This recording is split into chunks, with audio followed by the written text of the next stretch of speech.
a normal planning commission regular meeting for Thursday, June 10th, 2021. The governor has issued a disaster declaration related to the public health concerns caused by the statewide COVID-19 pandemic. As the chair of the planning commission, I have determined that an in-person meeting is not practical or prudent because of the risk of exposure to the COVID-19 virus stemming from an indoor gathering, and that the remote meeting is in the best interest of the health, safety, and welfare of the commission, staff, and general public. Mercy, please take roll. Sure. Mr. McBride, Here. Ms. Wittergren, Here. Mr. Broad, Here. Mr. Bozer, Here. Mr. Matika, Here. Ms. Lund, Here. and Mr. Zimmerman. Here. Thank you, Mercy. Mhm. The next item on the agenda are the minutes. Commissioners, if you've had a chance to review them and there are no changes or additions or corrections, we'd be ready for a motion with respect to the minutes. I do have a couple of small corrections I'd like to request. Sure. So I don't know if typos are suitable things to address, but I thought I would try. Sure. So on page 5, about in the middle of the page, there's a sentence, sorry, like a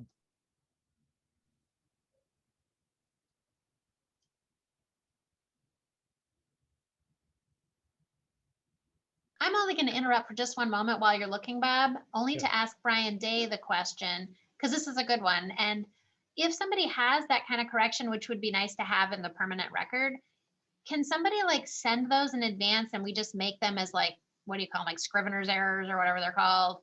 Or like, do they have to be brought to the meeting? I'm just curious because These are just would be nice to know. non-substantive typos. They're what's known as Scrivener's errors, and the clerk can just fix those without any formal action.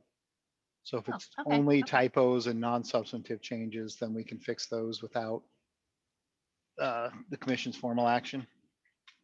Okay, so Bob, if they are non-substantive and you want to like scan and send me one, we can do that for the permanent file. But if you have any that you really want to go through, that's fine. I don't want to discourage you at all. I just, no, so I'm happy with that. So you want me to just email you about them? I think that would be great. Yeah, Okay, that I'm happy to do that. cool.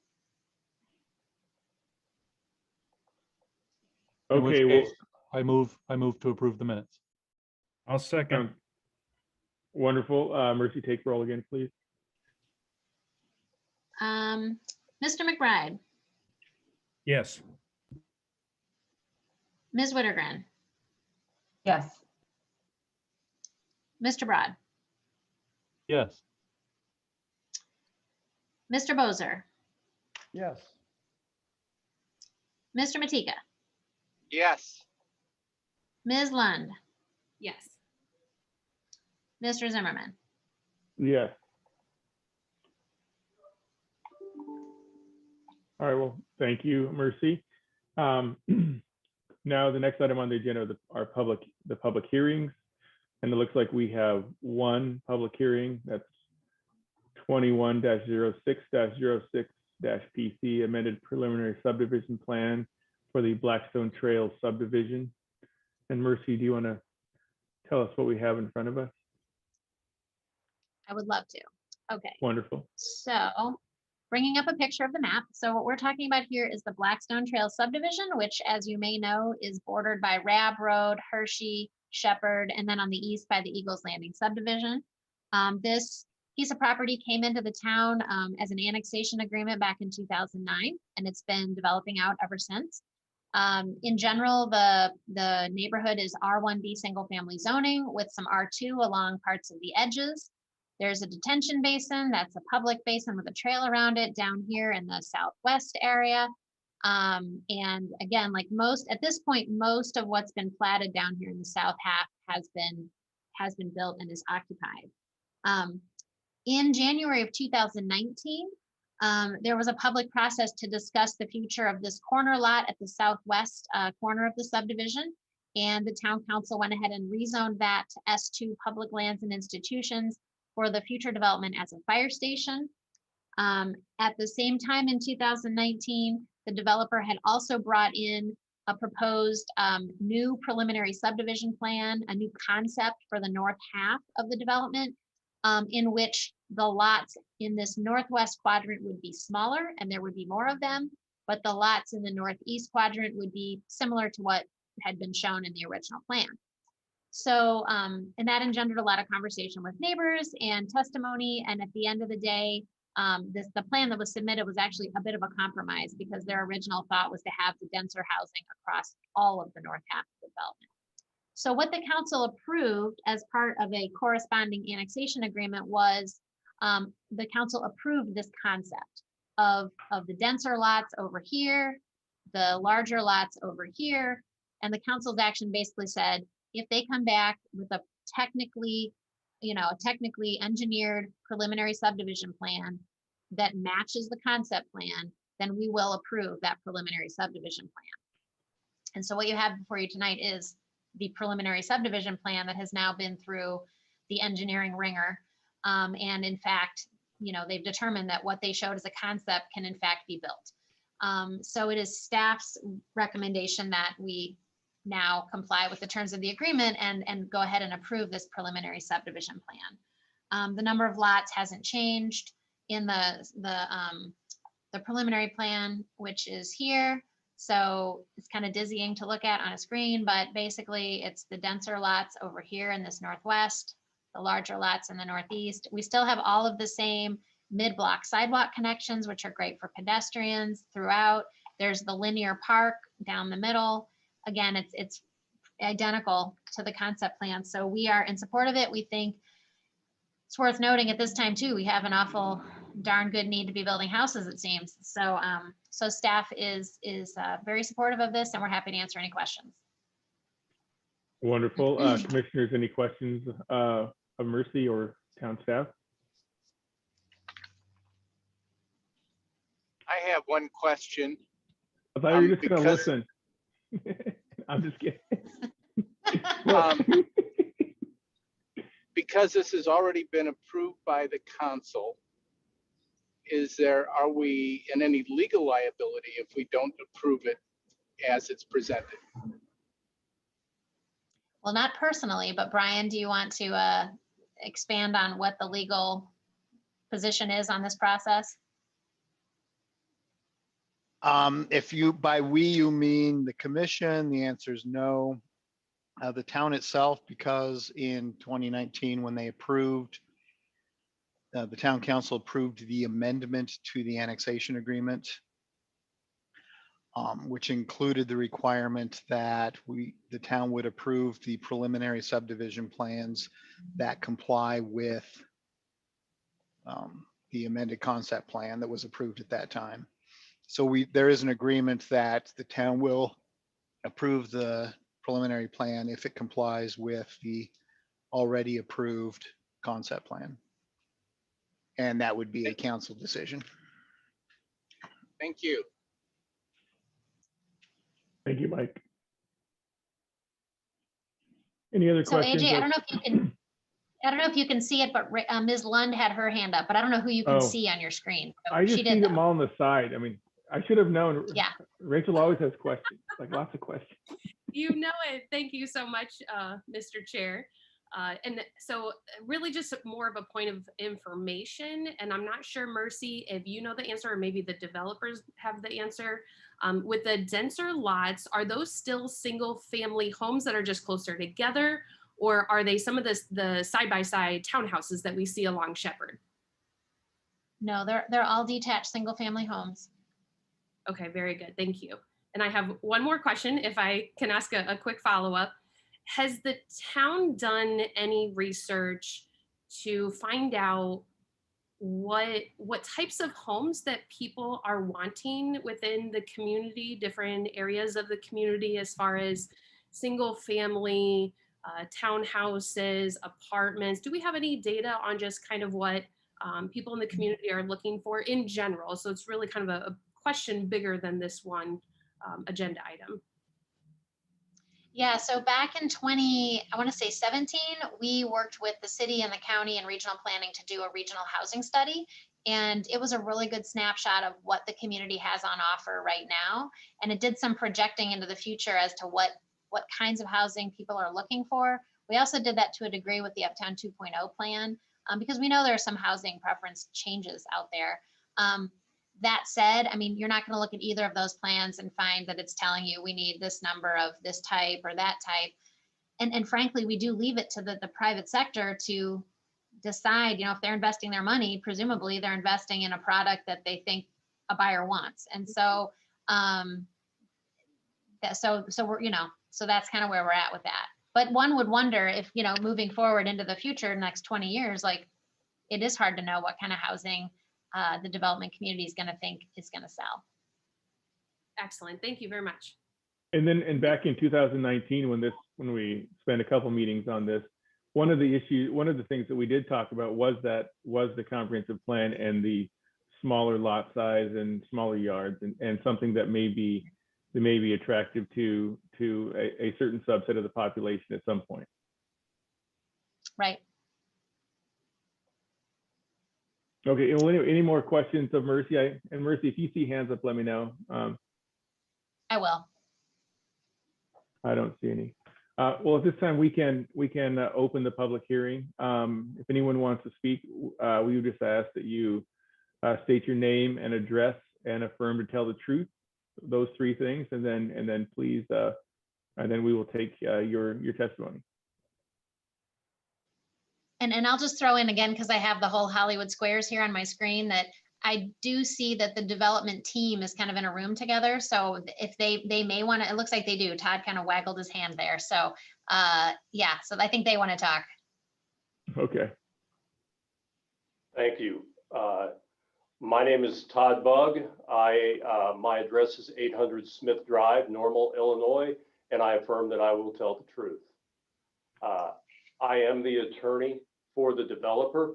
I'm here with one of the developers, Marty Trunk, one of the principals, and the head of our engineering team, Neil Fenlon. We're happy to answer any questions that anybody has. I want to keep this very, very simple. First of all, I thank staff and thank you all for your attention to this. We believe that town staff has accurately reflected the situation. We did enter into an amendment to the annexation agreement in April of 2019, and per that, we were required to return with amended preliminary subdivision plans. We've done one already for the fire station area extended, and we have come back with this one today. Engineering, again, headed through Neil, worked very carefully and very diligently with town staff to make sure that the plan you see is very accurate and very closely complies with the original concept plan. Based on that, we believe the town should, and in fact is obligated legally to approve it. And other than that, I don't really have anything to add at this time. Okay. Commissioners, any questions of Todd or the team?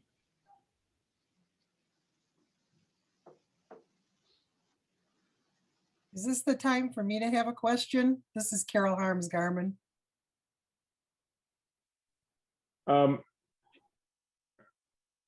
I think that you can give testimony, and maybe we can bring them back up to answer questions. But this is a weird thing, because I think it would waste time to have them sit down and have you come up. So we can just state your name, your address, and affirm to tell the truth, and we're more than happy to hear what you have to say, and then we can see what questions you have. Okay, thank you. My name's Carol Harms Garman. I live at 1201 Travertine Road, Normal, and I affirm to tell the truth. I just recently moved here, so this is why I had some interest, because I really didn't know what the plans were. So I have a couple questions. When you say there are reduced lot size, and I'm looking at these pictures, what are we talking about for an average lot size as opposed to what they were? That's my first question. And the second is, are there plans to keep a little bit more open space, green space, north of where that pond walking path is? My observation so far is that if there's like water runoff and whatever, it's kind of running through some kind of a big culvert and then along a tree line north of all of that. And the way I'm looking at this, I think some of it might be, I'm not able to quite make total sense out of the map. So I was just asking. Those are my two biggest questions. Okay, Sure, thank you, so Carol. oh, yeah, so since I'm on staff, Carol, so I can answer just the how wide are the lots question. And then I think it might be best, we do have the town engineer on the line, but I know his connection's a little sketchy right now, but the developer's engineer could probably talk about the stormwater plan and how that, interacts with, because the lots down here by this basin, that's what's adjacent to the basin. So the lots over here in this denser side, they're anywhere, 48 to 52 feet wide. There are some that are larger, of course, because of the geometry of the site and the layout of the road. The lots on the northeast quadrant are more like 70 feet wide. And that's kind of what the original plan looked like, was to have more of those 70-foot-ish lots kind of spread throughout. And would you say that's accurate, Greg? Yeah, no, that is. And then again, for some context, the square footages of the original lots were generally around 7,000 or 8,000 square feet. And as Ms. Davison mentioned, on the northwest quadrant, they're more in the neighborhood of around 6,000 square feet in total. Okay, thank you. So are we looking at basically similar building plans, the similar look of what's going up along Hershey Road right now? How they're kind of all in the row and they all look at the same color and they look like exactly the same house. So the annexation agreement speaks to this as well. And so there is a requirement that the house design be varied somewhat throughout the neighborhood. It doesn't get into the detail of the agreement doesn't include actual plans to show this is exactly the style of homes that will be built. I know that the style that they've built up to this point along Hershey was very intentional, and the developer could speak to that, as far as kind of the unified appearance of that, because there's also the same thing along Shepherd. They are different, but they all look similar to one another. So the developer could speak to that, but the agreement does actually have some limitations on the duplication of building design. Okay. So, If I could. but I'll turn it over to those guys. Yeah. If I could speak to the homes and the variety, as you mentioned, Mercy, those homes on the edges are sort of designed to be similar because they go all the way around, similar to the others that go around the outside of the property. There are various designs that will be used in the interior, on those interior lots. I also was wondering, would you like Neil to talk about that? The other question about the water north of the pond? Yes. Okay. Happy to do so. Neil Finland, Farnsworth Group, 1113 Broadway in Normal, and I too swear to tell the truth. Thank you. In regard to maybe one thing in regard to the housing, as Mercy said, what we have in front of us is a compromise, and I think it was really well done with staff and with the developers to arrive at what you see. And as Todd mentioned, on the east side and even the southeast corner, those homes are all intended to be comparable to the adjacent properties, not only in Blackstone Trails, but also in Eagles Landing. We were really cautious to make sure that we had buffers, with this property. And then the other idea was the loops that you see that are prominent on the plan are kind of their own enclaves. And Marty, I know that was really important to you guys to to have those have their own identity. As you move from east to west, you know, the home sizes reduce, as do the lots, but the neighborhoods are very compatible on the, you know, the eastern loop. Those will have their own identity. And as Greg said, you know, a lot of those are 75-foot wide. They vary in size, 79 foot. So they're still of substantial size on that eastern loop. And then as you get to the west, as Mercy had mentioned, many of those are 48 and 52 foot in width, and they do match precisely with the concept plan. And then you get to the far end, to the west, adjacent to Hershey, and those will look very similar to the ones that are already going up on Hershey. So this thing has really been well thought out, and again, a great exchange, I think, with staff that we're certainly grateful for. Same thing with the drainage. I'll mention that as well. A lot of discussion with Ryan Otto, and Ryan, I'll kind of cover this if your communications a little sketchy, as Mercy said, and then if you got anything to add, please do. But this drainage system is it has to be precise, and we will pipe essentially everything from the development into the existing detention basin. There is a small area that is up on the northeast corner that does flow the other direction away from the development on Rab Road. And we've discussed that at length with city staff and the engineering department. But, you know, the drainage courses that are in place now will be followed by law, drainage law in Illinois. And we have a detention basin that's in place and functions just fine and is accommodating this future growth that was in the original design. So we're even making sure that where we have to have oversized pipe diameters to catch flow, that it doesn't escape from the development. We've gone over that in detail with Ryan as well. And a lot of thought went into this. There probably is some improvements that need to be made on the north side of the basin just because it's unfinished. But this first phase of the development will correct that, because that's where we will be starting, is immediately north of the basin. So I think it's a case of stay tuned, and we will be, you know, addressing some of the concerns that might be out there today. And if I could clarify one thing, when and correct me if I'm wrong, Neil, when Neil is talking about the detention basin, we're talking about the pond, the lake. Yeah, that's right. That is the detention basin. Correct. Right. Yep.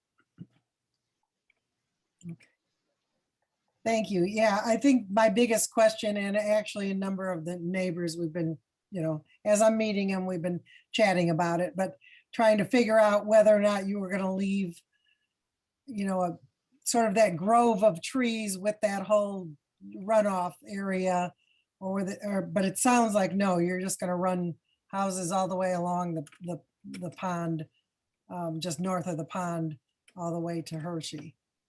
Yeah, pretty much. You know, if there's some trees that could remain in the lots, I think that would certainly happen. But,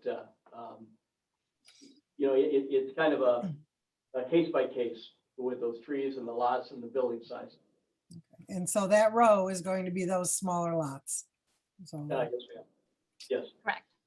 okay, well, thank you for your information.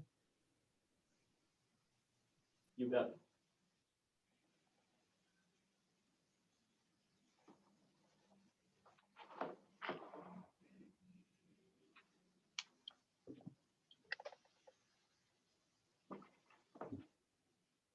Oh, wait, hold on. Did we just lose AJ? Yes, I believe we lost our chair. We did. Oh my gosh. I hope he's okay. Oh no, I see. He's coming back. Hold on. Anything could happen while AJ is not here. I know. Yikes.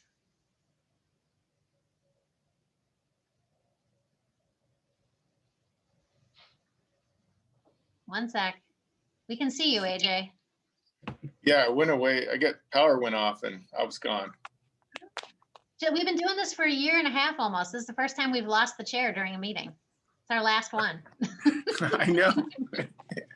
Here, hang on a second. Well, in your absence, it did not appear that anyone else was raising their hand while you were gone. So that was just the update.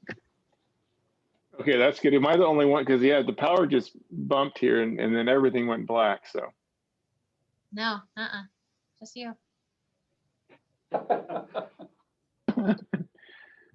all right. Well, anyway, so no one else had any questions? Does not Anyone? appear so. I Oh, think- wait, No? well, I don't know. I can always ask more questions, AJ. They're always. I want to say they're always really good questions too. So I mean, Yeah, I appreciate that. Yeah, again, just more for informational purposes and really good discussion that kind of made me think of some additional questions. With the larger lot sizes over on the east side, how is that in relation to the existing larger lots that are already there and people that are already living in those homes? So are the larger proposed lots, are those about the same size? Are they bigger, smaller? How are they in relation to the existing lots? They're really similar because you can see right down here at the bottom on this sheet, these are the new ones in the bolder ink color, and then below them, that's the existing platted lot. So you can just, by eyeballing them, you can kind of see that they're about the same. Excellent. And then someone had mentioned trees. Is there a plan to plant trees in the new area? So typically with residential subdivisions, we don't have a requirement for like one tree in every lot or anything like that. So it really would be up to individual homeowners, or perhaps if it's part of what the developer's plan is for the neighborhood to like put in, you know, a tree here and there. Now there will be trees along the linear park. So that's the kind of the common space here. And along the mid-block sidewalks. So there are a handful of places where trees are actually required as part of the agreement, but when it comes to just like the lots themselves, there's not any requirement. Okay. And then I would ask the developers if they have any plans to plant trees on the individual lots, aside from the shared space. I'm Marty Trunk, part of the development group. I live at 1310 Joan Way in Normal, Illinois. And I swear to tell the truth. When it comes to trees and landscaping, we always provide a budget to the homeowners and basically leave it up to the homeowner to decide what kind of landscaping that they want to do. I can speak personally for our company that we give them a generous allowance. What they choose to do with it, though, is really up to them. And that's how we've approached it. I would say to date, I think if you drove through the subdivision, probably 60% maybe or so do something with a tree. Part of the problem is trees have to come after sod. Otherwise, you kill the tree. And that gets to be a little more problematic. So trees are typically done after the house is closed, maybe 6 months to maybe a year afterwards. Okay, very good. Thank you. And then my final question, I promise, AJ. Mercy, you had mentioned in the beginning, back in 2019, with the original plan and conversation happening with the residents and there being a compromise, and you had mentioned a compromise. So I'm just curious, what were some of the residents wanting as opposed to what the developers were wanting? What were kind of some of the talking points there, if anyone remembers those conversations? Well, I can kind of tell you by looking at this picture, basically this half of the drawing looked a lot more like this half. So they were proposing at first to do just denser development across the whole north half. Correct me if I'm wrong, Greg, or the development team. I don't know that the road layout was exactly the same, but it wasn't far off. It was just denser. But I think then they, after discussions with the neighbors and that sort of thing, they decided to kind of respect what had already been done over here in Eagles Landing, and down here they would go ahead and keep this part in the larger lots. So that was kind of the nut of it. All right, thank you. yeah. Okay. If any more questions from, or are there any other people that would like to speak, Mercy? Do you know? I don't see any hands or people, no. Okay. Well, then we can close the public hearing and now, I mean, Rachel, there's another time to ask questions of any town staff if you'd like, or anyone else. At this point, if anyone has any questions I mean, I don't know if there are any. I was gone for a while, so I'm sure there was a lot of great conversations happened while I was gone, so. Not seeing anything. At this point, we will be ready for a motion then. I'll move, we recommend approval. Thanks, RC. A second. Fine and Mercy, yeah, please take roll. All right. Ms. Wittergren, Yes. Mr. Bozer, Yes. Ms. Lund, Yes. Mr. Matika, Yes. Mr. Broad, Yes. RC. Oh, Mr. McBride, sorry. Yes. And Mr. Zimmerman. Yep, yes. All right, well, and that's the last thing on the agenda. So this is gonna go before I guess, the town council in 10 days, right? June 21st at 7 p.m. All right. Well, it looks like there's nothing else on the agenda, so we're ready for a motion to adjourn. Well, and I'll just throw in there that we will not have a meeting in July because nothing was filed. So, but we will have one in August. So, Okay. Wonderful. Hopefully perhaps in person. yes, yes, yes. I Yes. think the council is meeting in person henceforth. So, I move to adjourn. Second. And Mercy again, Okay. real quick. okay, Mr. McBride, Yes. Ms. Wittergren, Yes. Mr. Broad, Yes. Mr. Bozer,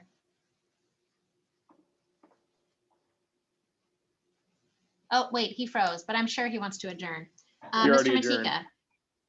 Yeah. Right, Mr. Matika is a yes. Ms. Lund Yes. and Mr. Zimmerman.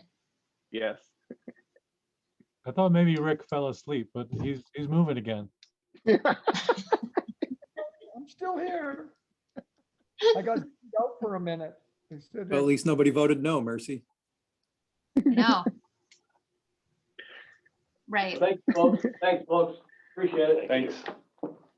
Bye. All right, thank you, guys. Bye, everyone. Bye, guys. Bye. Um,